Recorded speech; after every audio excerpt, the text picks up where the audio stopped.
CM வந்து நினைக்கிறார். நல்லா இருக்கு உங்களுக்கு, கம்ஃபர்ட்டா இருக்கு. நீங்க அங்க போய் உட்கார்ந்து ஒர்க் பண்ணீங்கன்னா இன்னும் நல்லா இருக்கும். ம். உங்களுடைய வைப்ரேஷன் இன்னும் பெரிய லெவல்ல ப்ளஸ்ஸா இருக்கும் நம்மளுக்கு. நீங்க நீங்க கரூர்லேருந்து அங்க நீங்க போறத விட, கோயம்புத்தூர்லேருந்து இந்த சைடு வரும்போது உங்களுக்கு நல்லா இருக்கும். அப்படிங்கிறது சிஎம் உடைய ஒரு எண்ணமா இருக்கு.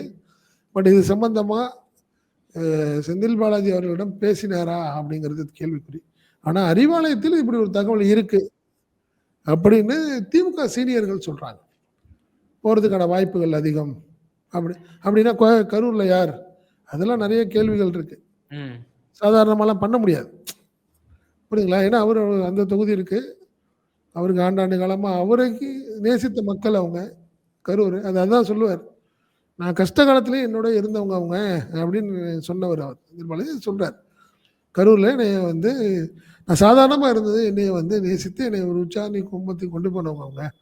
அவங்கள விட்டுட்டு அவ்வளோ ஈஸியா என்னால எப்படி போ முடியும்னு அவர் ஒரு கேள்வி கேட்கிறார். அதனால அப்படி உடனே நடந்துருமான்னு தெரியல.